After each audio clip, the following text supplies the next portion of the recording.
Halo teman-teman, selamat datang kembali di channel YouTube saya, Charles Lee. Pada kesempatan kali ini saya akan membahas satu saham, yaitu Kras atau Krakatau Steel Persero Tbk. Nah, kenapa membahas ini?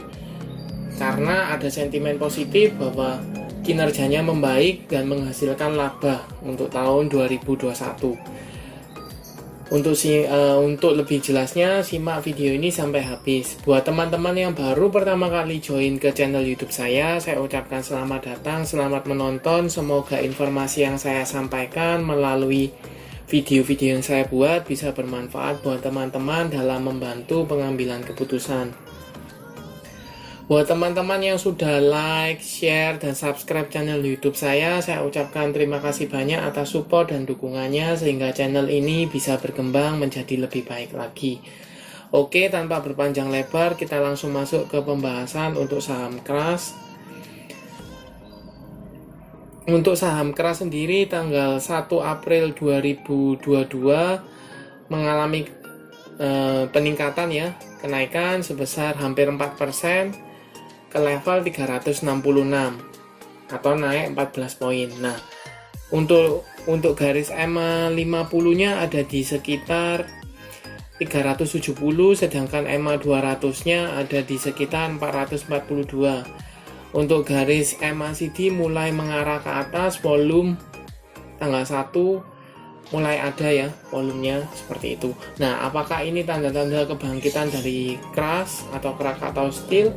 Kita coba cek beritanya dulu. Beritanya ini dari kontan.co.id.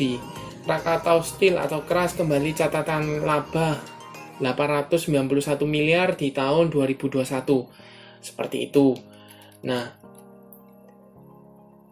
PT Kras telah merilis kinerja keuangan tahun 2021 dengan mencatatkan laba bersih sebesar 891,6 miliar. Kemudian Direktur utamanya Kras, Silmi Karim, menyebutkan selama 2 tahun berturut-turut Kras mampu mencatatkan laba dan tren yang terus meningkat. Jadi kalau sebelum-sebelumnya Kras ini mengalami kerugian, sekarang sudah mulai mengalami keuntungan. Seperti itu. Laba Kras tahun 2021 semakin membaik, labanya meningkat 174% dibanding tahun 2020. Seperti itu.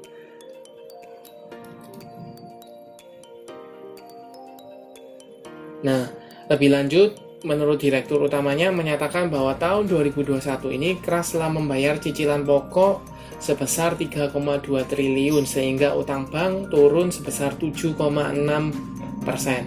Jadi kinerjanya bisa dijabarkan secara kinerja, secara fundamental Kras ini sudah mulai membaik ya.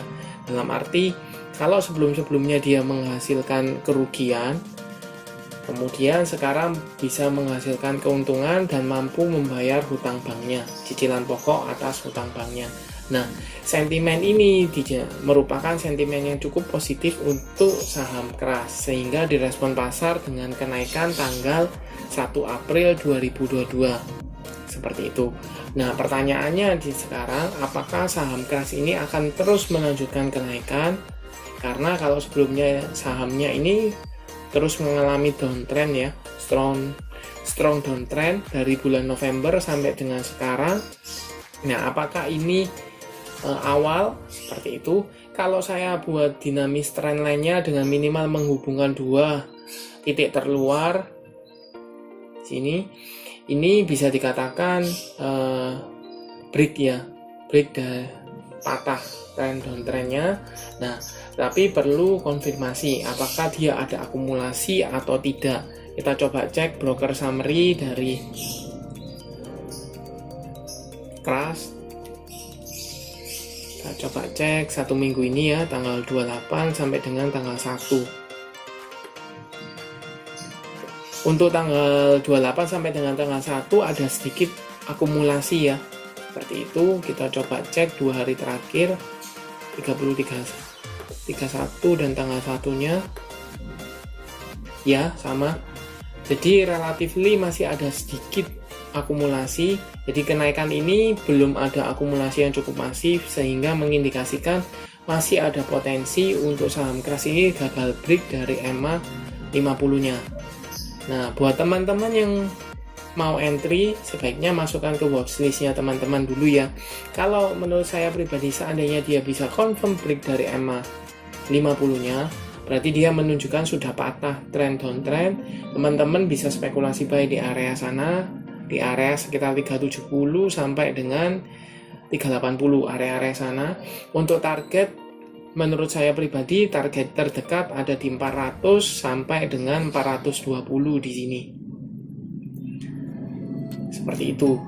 Sebelum, kalau misalnya mampu break dari 420, maka dia ada potensi untuk retest ke EMA 200-nya di sekitar 440. Tapi kalau dalam posisi sekarang 370 sampai dengan 440 relatively masih jauh, cukup lebar jaraknya, dan ada beberapa resisten yang perlu dilewati, seperti itu. Cuman sekali lagi perlu confirm dia break dari EMA 50-nya untuk lebih aman buat teman-teman entry. Kalau teman-teman punya misalnya di daerah bawah, katakanlah 330, 340, apa yang harus dilakukan? Hold saja saham ini selama dia masih berada di atas harga belinya atau 5% dari harga beli, teman-teman keep aja, enggak masalah. Seperti itu, walaupun memang strong downtrend.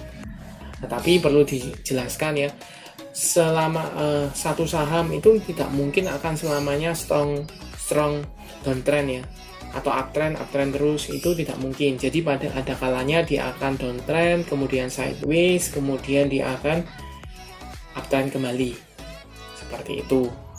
Tinggal tunggu momentumnya. Kebetulan momentumnya ada karena kinerjanya membaik, seperti itu. Oke, ini sekian untuk analisa pembahasan dari saham keras. Bagaimana buat teman-teman? Apakah teman-teman spekulasi buy atau tidak? Silahkan chat di kolom komentar. Terima kasih sudah menonton sampai akhir. Jangan lupa like, share, dan subscribe channel YouTube saya. Dan nantikan analisa saham berikutnya. Terima kasih.